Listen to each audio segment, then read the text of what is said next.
Irmãos, a nossa campanha de missões estaduais é Jesus, Esperança que Transforma. E a gente está falando sobre a transformação que o Evangelho de Jesus faz a nós. Na verdade, tem muita coisa para ser dita, mas nós estamos analisando o fruto do Espírito. Você lembra quais são os aspectos, quais são as características, os gomos do fruto do Espírito? São 9, tá? Vou dar uma dica, são 9.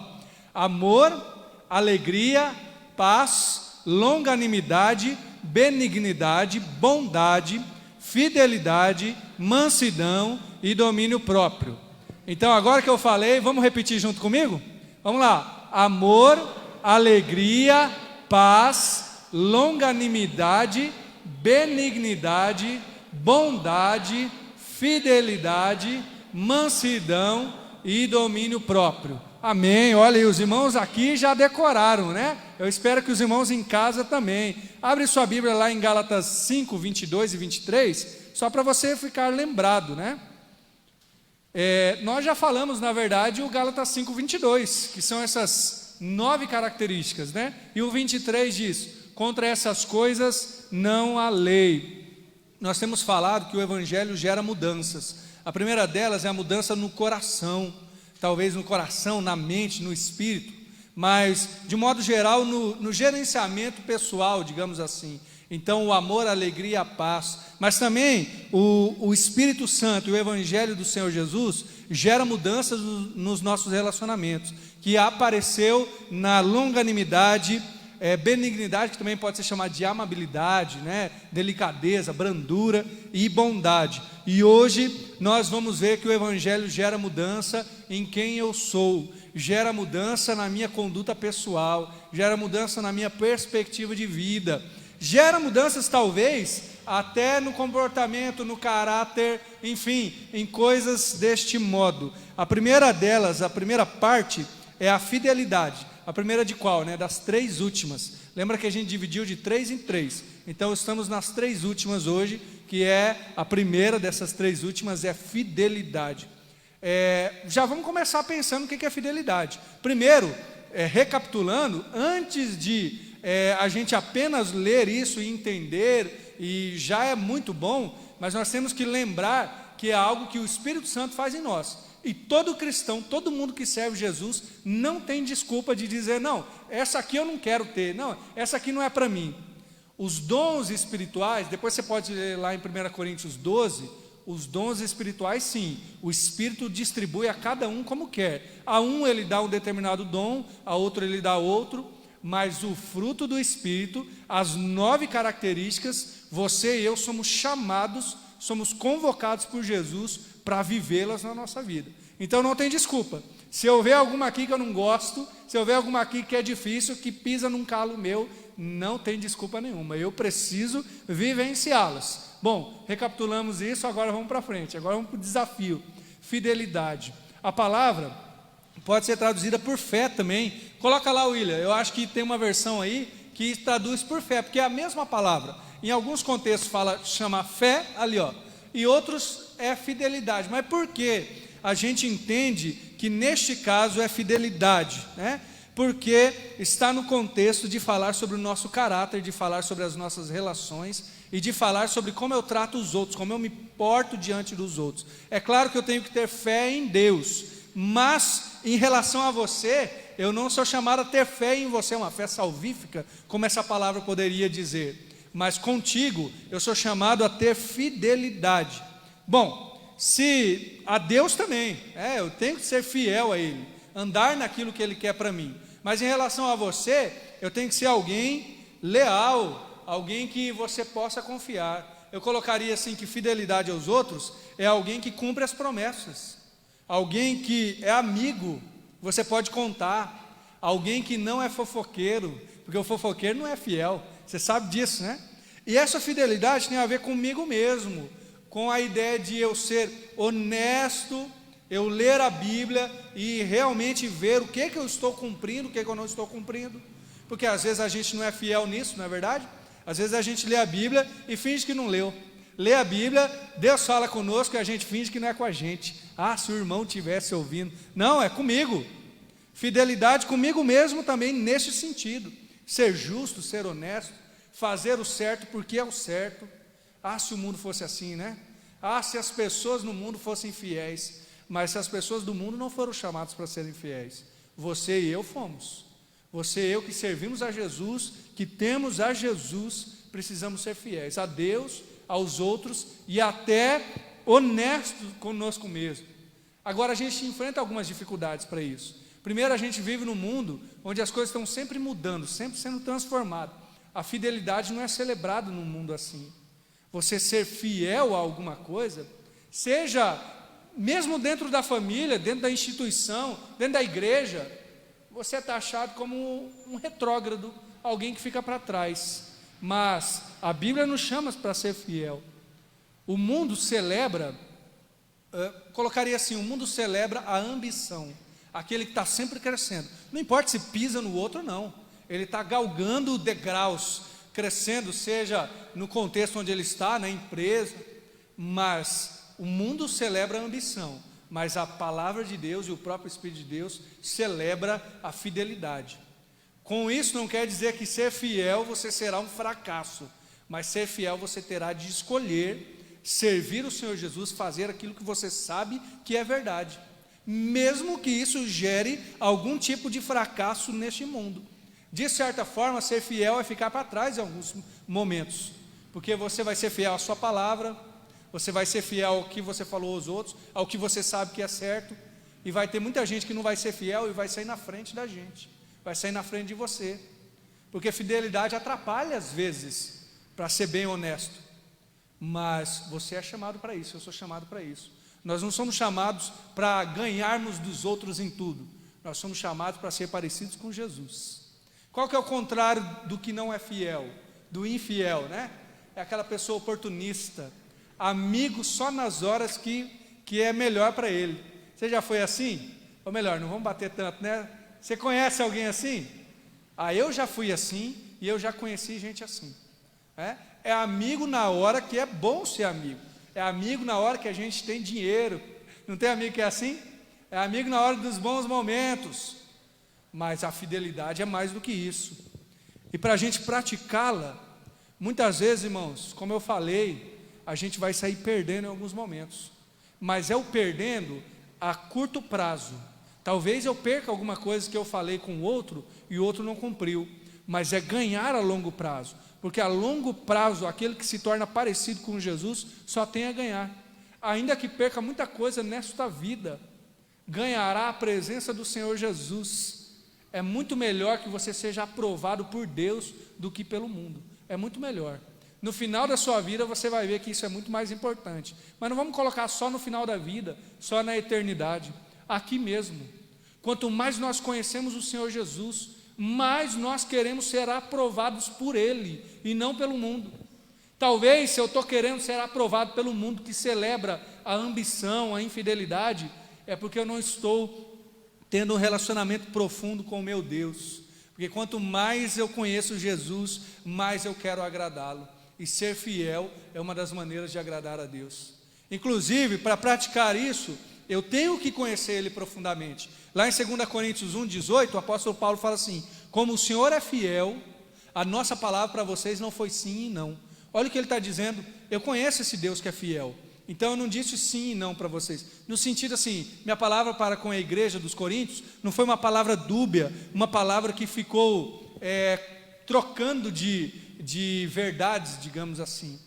Enfim, talvez você já tenha, ao ser fiel, já tenha sido passado para trás, talvez ao ser fiel você já tenha perdido alguma coisa, mas você ganhou muito mais, você ganhou a aprovação do Senhor Jesus. E se alguém aqui está decidindo, está pesando na balança o ser fiel ao Senhor, talvez está decidindo sair do Evangelho, deixar de seguir Jesus, talvez esteja decidindo deixar de ser fiel a contratos, a amizades, a casamentos, a filhos, a pais. Saiba de uma coisa: você precisa ser aprovado pelo Senhor Jesus. O Senhor Jesus é quem deve aprovar a sua vida, e Ele aprova aqueles que são fiéis, aqueles que continuam no caminho. Às vezes você terá que obedecer durante anos para ver o fruto daquilo para o que você foi fiel, mas valerá a pena, valerá a pena. Lembra do oportunista, do amigo só em bons momentos? Esse não constrói nada, esse não edifica nada, mas aquele que é fiel ao Evangelho de Jesus, é fiel à sua própria palavra, ao que fala para os outros, constrói relacionamentos duradouros, saudáveis, é respeitado pelos outros. O fruto do Espírito produz em você e em mim fidelidade. Irmãos, eu me lembro lá de Mateus 5,37, em que Jesus fala que a nossa palavra deve ser sim, sim e não, não. Lembra dessa palavra? O que passa disso é de procedência maligna. O que Jesus está me ensinando, e quando eu era pré-adolescente eu aprendi essa palavra e achava que eu não podia falar mais ou menos, só podia falar sim ou não. Eu mais ou menos não podia. Não, não é isso que Jesus está ensinando. O que Jesus está me ensinando aqui é que eu tenho que ser tão confiável, mas tão confiável, a ponto de que o meu sim é sim e o meu não é não.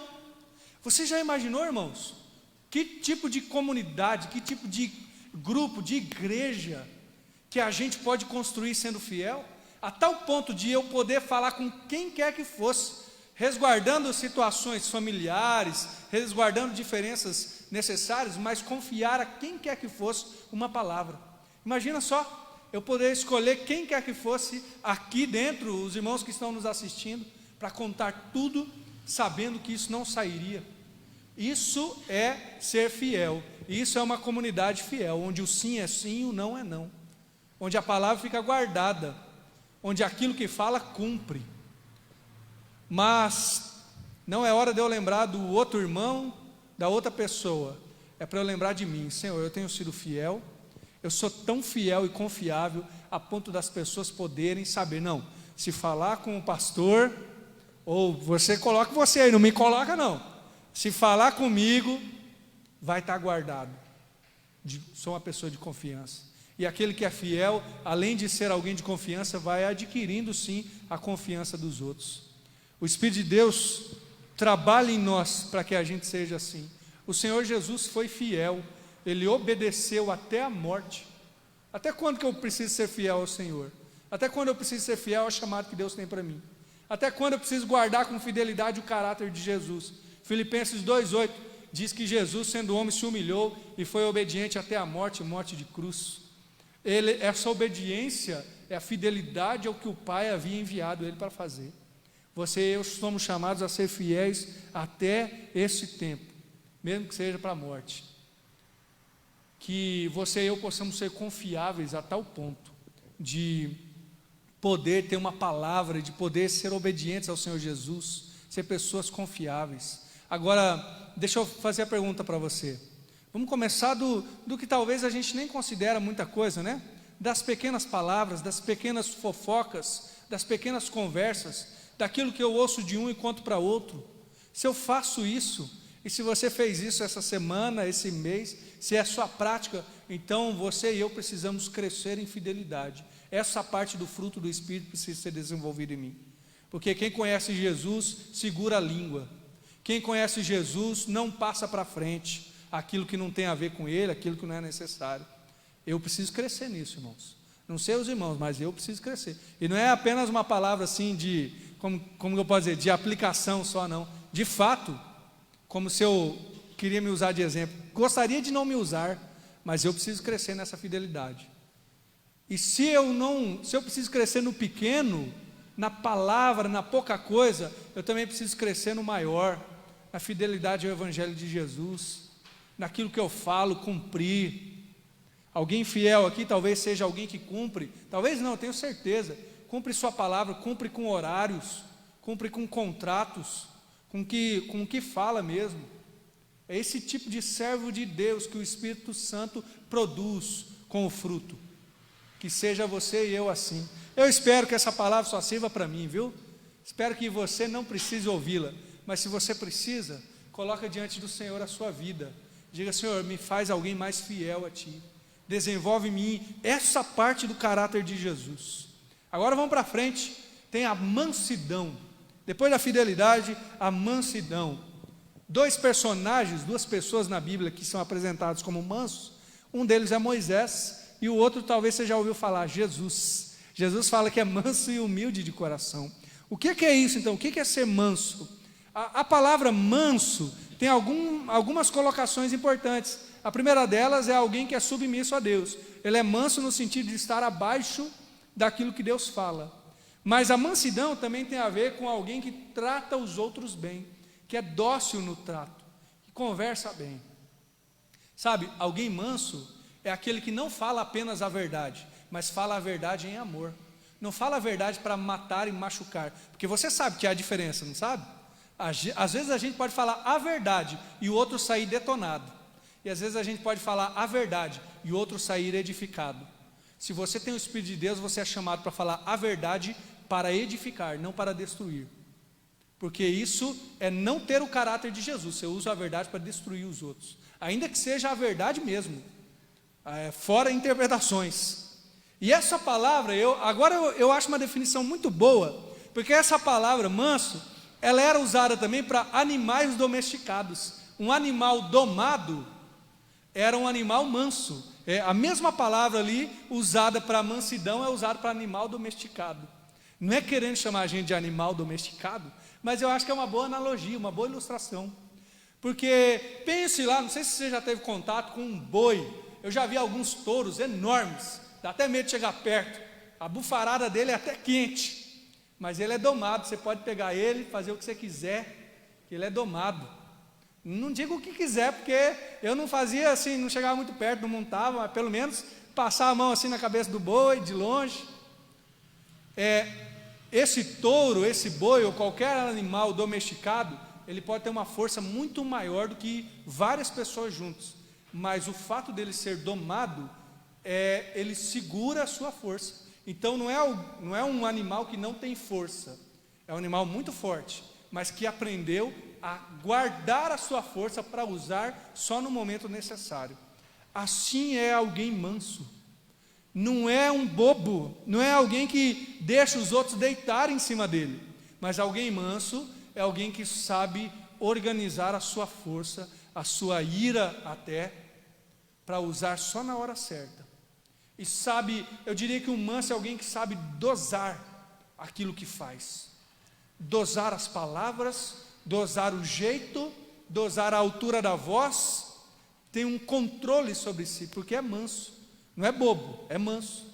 Jesus, quando entrou lá no templo, expulsou os vendilhões, os cambistas, ele não era manso? Ele deixou de ser manso? Não, mas ele sabia dosar na hora certa. Na hora de exortar, ele sabia exortar.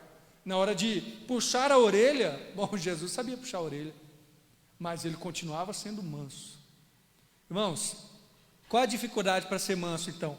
Eu creio que para ser manso, eu preciso tratar a minha ira e não escondê-la. Tem muita gente que até se engana, que acha que é manso, mas não sei se você já ouviu alguém dizer assim: eu sou muito bonzinho, mas na hora que eu explodo. Você já ouviu alguém dizer isso? Talvez até você já disse. Bom, acredite, isso não é ser manso, porque um manso não é alguém que é bonzinho, vão pisando, até a hora que não aguenta e que sobra para todo mundo. Isso não é ser manso. Ser manso é alguém que tem coragem de encarar a sua ira, de dizer: não, espera lá, isso aqui eu estou lidando de modo errado, para trabalhar essa ira e assim conseguir não explodir, ou se explodir, digamos, que seja apenas com aquilo que de fato é injusto. Para ser manso, eu preciso ouvir e considerar a opinião dos outros, para que eu consiga entender o que o outro está querendo dizer. Você lembra que Jesus era manso? Eu falei isso, apesar dele ter exposto pecados, revirado mesas, dado umas chicotadas aí, ele atacou sistemas, e inclusive ele atacou políticos. Jesus chama Pilatos de raposa, que eu imagino que era uma palavra bem ofensiva, bem forte. Imagine chamar um presidente de raposa, um governador. Ele chamou. Então ele atacava sistemas, pessoas, políticos, atacava o pecado dos fariseus, mas ele ainda assim era manso, porque a mansidão sempre é construtiva, sempre é algo para que o outro cresça também. Irmãos, eu aplicaria da seguinte forma. Agora eu vou fazer um parênteses aqui, mas para a gente aplicar a mansidão. A mansidão, para mim, é a gente colocar aquilo que é digamos, a aplicação do sábado nos nossos relacionamentos. Vou explicar o que eu quero dizer. Quando Deus coloca o sábado no Antigo Testamento, hoje nós não precisamos mais guardar o dia de sábado, né, que foi ontem. Você não precisa deixar de trabalhar, porque a lei já não é mais vista ou vivida dessa forma. Mas quando Deus dá o sábado, eu vou até usar a palavra original, é o Shabat, que é descanso. Quando Deus dá o Shabat, é para que o povo trabalhasse 6 dias e descansasse um dia. E isso era na vida inteira. Então eu trabalhava 6 dias e vinha o Shabat, descansava um dia. Para que o povo de Israel fosse percebendo que eles dependiam de Deus, eles não precisavam trabalhar todo o tempo. Porque na época que eles faziam o Shabat, no dia de descanso, a terra ainda produzia, ainda vinha chuva. Então eles iam percebendo que eles podiam descansar no Senhor. Tanto é que havia o ano de descanso. A cada 7 anos eles tinham que deixar a terra descansar também.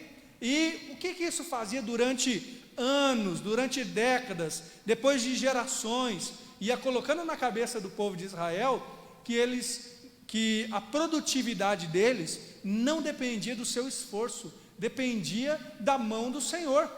Essa é a ideia do Shabat, essa é a ideia de descansarem e dependerem do Senhor. Tá, mas por que eu estou falando aqui da mansidão? Irmãos, eu creio plenamente que mansidão é, no final das contas, aplicar esta verdade de descansar no Senhor aos nossos relacionamentos. Muitas vezes nós não somos mansos, nós somos irados, porque nós não conseguimos descansar no Senhor, nós não conseguimos viver a dependência do Shabat, do descanso no Senhor, para com o outro. Muitas vezes o pai perde a paciência com o filho, porque ele não consegue entregar o filho ao Senhor. Fala, Senhor, eu consigo descansar no Senhor. E às vezes é difícil, né? Às vezes você perde a paciência lá na sua casa, porque você não consegue entregar o seu cônjuge e dizer, Senhor, eu vou descansar no Senhor. É difícil? É impossível para quem não tenha Jesus. Para quem tem Jesus já é difícil, mas para quem não tem o Espírito de Deus é impossível. Mansidão, creio eu, é aplicar essa verdade de descansar no Senhor. Por isso que eu lembrei da ideia do Shabat, do descanso, aos nossos relacionamentos. Não é você que vai mudar uma pessoa que já é adulto, que já sabe do que quer, que já tomou as próprias decisões, mas não é por causa disso que você vai parar de orar, quando for necessário edificar, exortar, talvez aconselhar, entende? Mas a mansidão é dizer, Senhor, eu coloco diante do Senhor. Algumas vezes eu tenho que fazer isso com pessoas e algumas vezes com coisas não, eu diria com projetos, né? Vira e mexe eu tenho que dizer, Senhor, a igreja é do Senhor, é verdade, ou o ministério tal é do Senhor. Eu tenho que aplicar o Shabat em algumas coisas, e eu espero que você como igreja aplique a mim também. Fala, Senhor, esse pastor é do Senhor, deixa que o Senhor cuida dele. Assim nós seremos mais mansos uns com os outros, porque nós iremos perceber que não é a ira do homem que opera a justiça de Deus. Não é, eu vou lá, vou bater, vou esganar, vou virar do avesso, aí vai mudar. Não, Senhor, é seu. Continua orando, continua aconselhando, continua exortando, mas eu consigo descansar em Ti. Eu creio que ser manso é ser submisso a Deus e perceber isso nos meus relacionamentos. Por isso que para ser manso, você lembra lá a pessoa que vai guardando depois explode? Não, para ser manso eu tenho que olhar para dentro de mim, eu tenho que perceber como eu estou lidando com os outros, com as minhas expectativas que eu estou colocando nos outros, não só nos outros, né? Na igreja, no trabalho, enfim, naquilo que eu faço parte na minha vida. Porque, só para te lembrar, o Evangelho muda quem eu sou, e com isso muda o modo como eu gerencio essas coisas que chegam a mim, as minhas expectativas. Vou fazer uma pergunta para você. Você está conseguindo descansar no Senhor? Você está conseguindo? Lá na sua casa, nos seus relacionamentos, pode ser que estejam difíceis, mas você está conseguindo descansar no Senhor? Se não, talvez o meu conselho é, dobre os seus joelhos, clame ao Senhor, até que Ele construa em você essa mansidão, essa capacidade de colocar diante dEle a pessoa, a situação, a condição, seja lá o que for, assim o Senhor Jesus trabalhará em você, e você será mais manso para lidar com essa situação. Lembre-se que não é a sua ira que vai operar a justiça de Deus, mas talvez entregando ao Senhor, você conseguirá ver, na dependência dEle, ver aquilo já começando a acontecer na vida do outro, ou naquilo que você está orando a respeito. Vamos para o último ponto, e o último, mas não menos importante, talvez um dos mais difíceis: domínio próprio. Domínio próprio.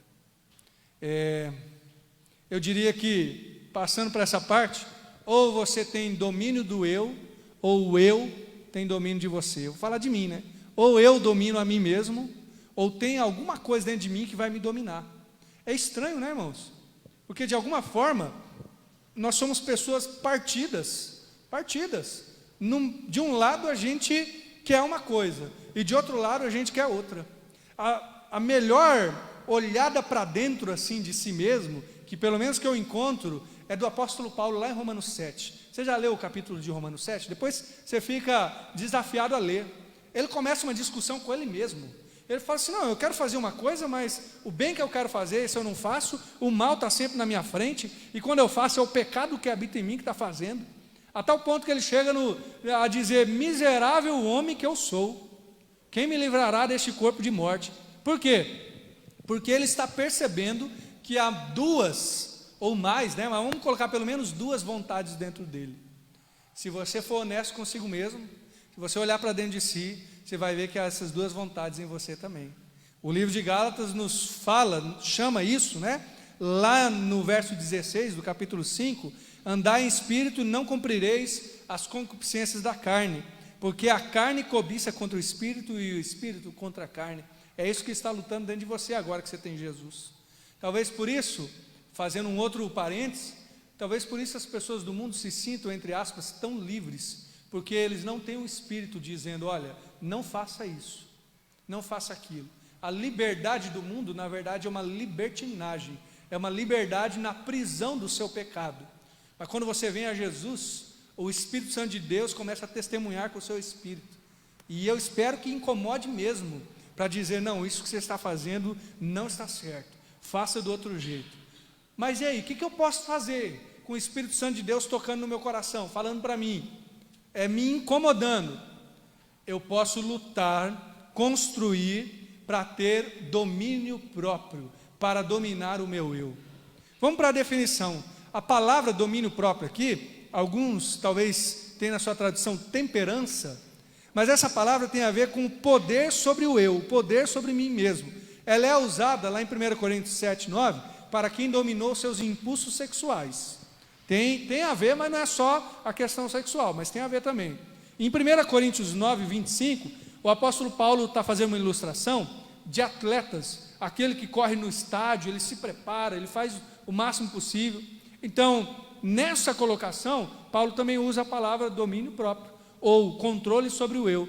Um atleta é alguém que se controla, né? Você já deve ter visto, o camarada ele treina um ano inteiro, se controlando seu sono, sua comida, seu jeito, tudo que faz, porque ele está tentando dominar, no caso, o físico dele, né? Para ter um físico melhor, enfim. Mas qual é a dificuldade aqui? A dificuldade é que quando você tenta dominar o eu, você está indo na contramão do mundo. Talvez você já tenha ouvido muita gente te reprovar porque você não queria fazer determinadas coisas. Como assim você não faz isso? Todo mundo faz. Isso é tão normal. Não sei se você já ouviu isso. Eu sei que os jovens e adolescentes estão mais, como eu posso dizer, expostos a essa possibilidade, essa colocação. Mas você vai ouvir, mesmo que você não seja mais jovem ou adolescente, você vai ouvir durante sua vida inteira: como que você não faz isso? Como que você deixou de fazer aquilo? Você está deixando de aproveitar a sua vida. Mas o cristão, o discípulo de Jesus, sabe que aproveitar a vida não é fazer tudo que dá na telha, tudo que dá vontade. Aproveitar a vida tem a ver com dominar o seu eu, mas não é só por dominar, é dominar o seu eu, suas vontades, para colocá-las segundo a vontade do Senhor, segundo a vontade de Jesus. Nós vimos um vídeo do missionário hoje falando, né? E ele está trabalhando num local difícil, de dificuldade financeira, enfim, um local mais pobre, né?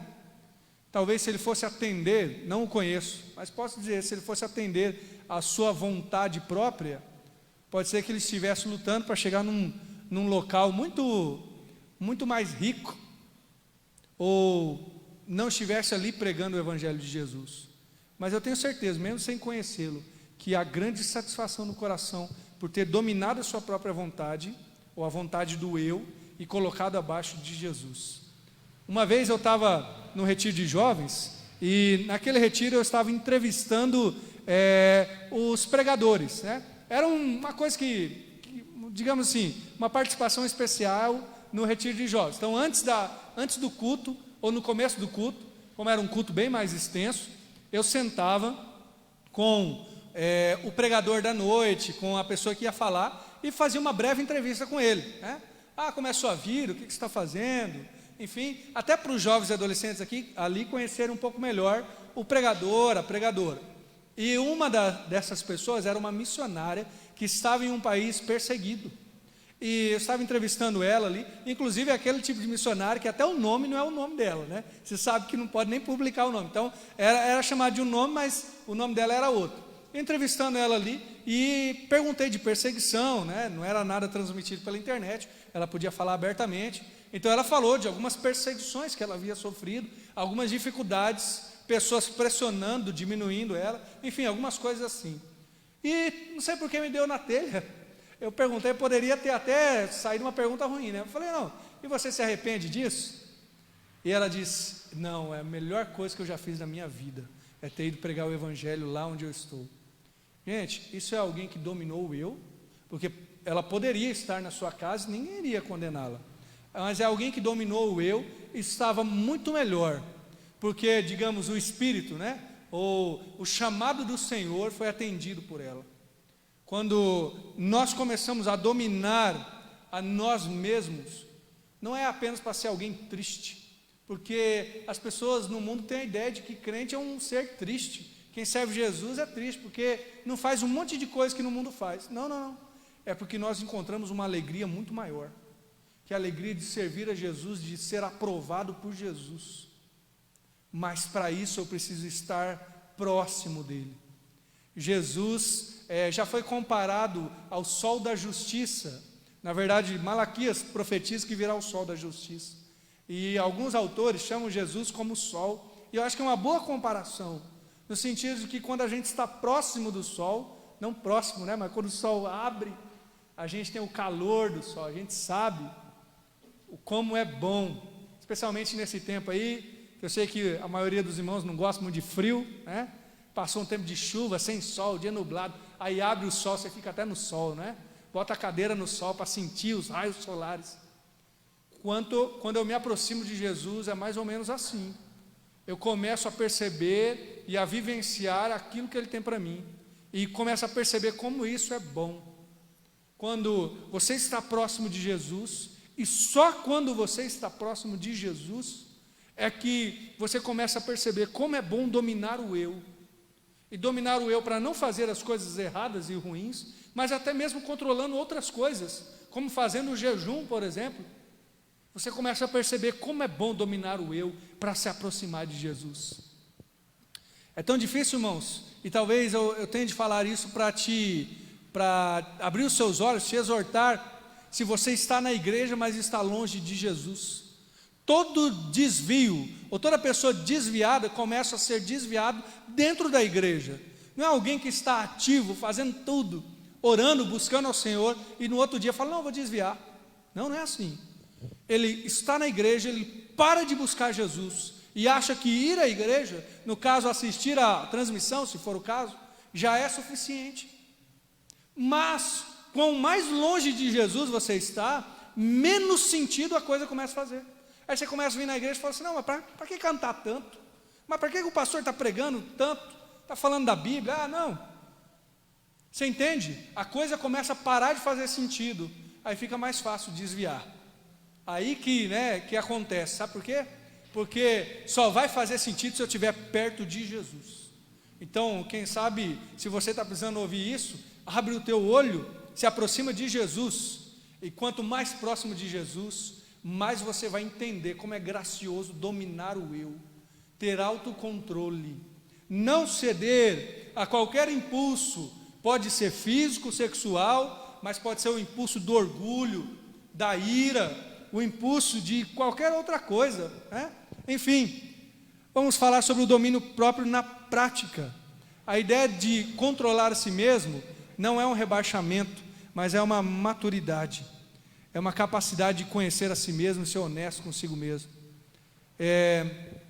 Dentro da igreja, da história da igreja, quando a igreja se tornou uma com o Império Romano, depois de alguns séculos de cristianismo, alguns irmãos resolveram ou entenderam que se tornar um com o Império não era bom para a igreja estava começando a perder a sua essência, e eles foram para o deserto.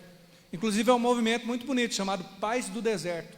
Tem alguns excessos, mas algumas coisas eles entenderam, e ali, aquele movimento produziu o que depois foi chamado de pecados capitais. Mas é uma boa colocação a gente lembrar dos pecados que são tão fáceis para nós e que até geram outros. Começou não com 7 pecados capitais, mas com o que eu acho que é até melhor uma definição, doenças espirituais, e eram 8. Eu vou ler para você: gula, luxúria, cobiça, tristeza, ira, preguiça, vaidade e orgulho. Eu sei que você não precisa decorar, mas a ideia é que quando eles foram para o deserto, começaram a buscar a Deus, sabe o que Deus começou a mostrar? Eles mesmos. Os cristãos começaram a buscar a Deus, e Deus começou a revelar quão fácil era para eles amarem o pecado. Bom, quando você começa a buscar Jesus, Jesus começa a revelar algumas coisas em você. Ele começa a dizer: olha, está na hora de se controlar. Pode ser da gula, da cobiça, da vaidade, do orgulho, enfim, pode ser de qualquer outra coisa. Mas você é chamado a dizer não para o eu, ou você estará caminhando para mais longe de Jesus, e com o tempo Jesus começará a não fazer sentido para você. Eu quero encerrar esse tempo te lembrando dos 3, né? Da fidelidade, da mansidão e do domínio próprio, e lembrando que eles são uma exortação do Senhor Jesus para nós. O Evangelho de Jesus, ele transforma não apenas o meu coração e os meus relacionamentos, mas ele transforma quem eu sou, a minha conduta pessoal, a minha postura diante do mundo. E minha última exortação para você é o seguinte: independente se você não tem ninguém para seguir, se você olha para dentro da sua casa, dentro do seu emprego, para onde você olha, talvez você não tenha exemplos. Eu acredito que sim, mas pode ser que você não enxergue isso. Olhe para Jesus, autor e consumador da nossa fé. Olhe para Ele, Ele era fiel, Ele era manso e tinha domínio próprio. Você é chamado a ser igual a Jesus. Não diminua o seu chamado se comparando a outro, que talvez esteja em pecado, em dificuldade, mas se coloque diante do Senhor. Ele é poderoso para transformar o seu caráter, transformar quem você é e te tornar alguém que reflete a vida de Jesus para os outros. De repente as pessoas vão estar olhando para você e vão dizer: ué, mas você mudou? O que aconteceu contigo? Você mudou? Aí você vai poder dizer: sabe o que é? É que Jesus começou a fazer mais parte da minha vida, o meu caráter está mais parecido com o dele. Eu quero orar junto contigo, e o meu apelo para você nessa noite não é para que você pense em outra pessoa. Pode ser, essa palavra com certeza pode vir para muita gente, mas que você se coloque diante do Senhor, dizendo: Senhor, aonde eu preciso ser melhor, onde o meu eu tem que mudar aqui, e que você aceite o desafio do Espírito de Deus para você, que comece hoje, talvez já nessa oração, se arrependendo e mudando aquilo que precisa ser mudado, não por causa do pastor, da igreja, mas por causa daquele que te chamou, daquele que começou a boa obra em você e que é poderoso para realizá-la até o dia de Jesus. Vamos ficar em pé? Vamos encerrar esse tempo orando. Senhor Deus, obrigado, Pai, porque a Tua palavra, ela nos exorta, mas não exorta apenas com o intuito de nos diminuir, ou apenas com o intuito de bater em nós, não, é para que a gente aprenda do Senhor, aprenda a ser parecido com Jesus, porque é para isso que nós fomos chamados, ó Pai. Deus, dá para nós fidelidade, Senhor, dá para nós um caráter de alguém que o sim é sim, e o não é não, que eu como um indivíduo, como pessoa, cada irmão aqui, mas nós como igreja, possamos viver essa fidelidade do Senhor. Deus, dá para nós a mansidão, a tal ponto de entregar, Senhor, as pessoas que nós amamos, que queremos que mudem, mas entregá-las a Ti. Senhor, em nome de Jesus, eu não tenho essa capacidade pessoalmente, eu acredito que ninguém tenha, mas o Senhor pode produzir essa mansidão em nosso coração, essa mansidão que entrega a ansiedade a Ti e confia no Senhor. Dá-nos também o domínio sobre o nosso eu, ó Pai, que a gente possa dizer não ao pecado, sabendo que o Senhor é muito melhor do que qualquer conquista que o pecado possa me dar. Em nome de Jesus, mantenha os nossos olhos fitos ao Senhor.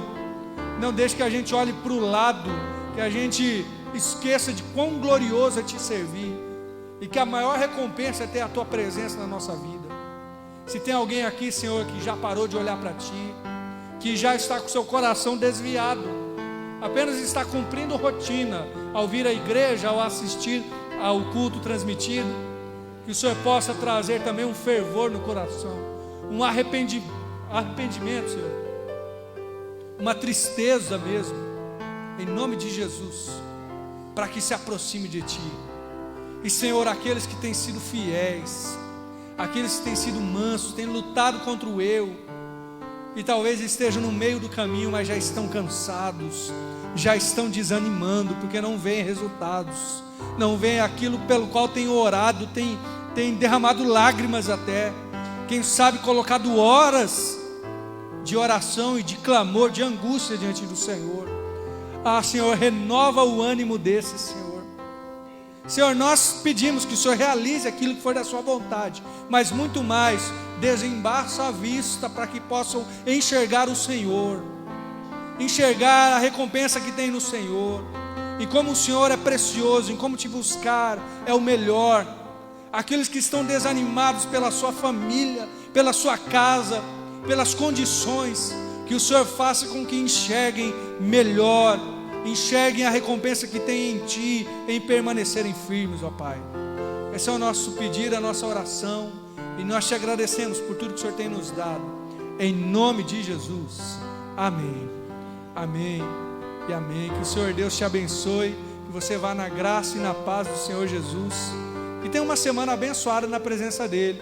Os nossos irmãos da transmissão online também, que sejam abençoados pelo Senhor Jesus, que você fique firme e receba aí o chamado de Jesus a ser fiel ao que Ele tem para você. Deus te abençoe, viu? Uma semana na presença do Senhor Jesus.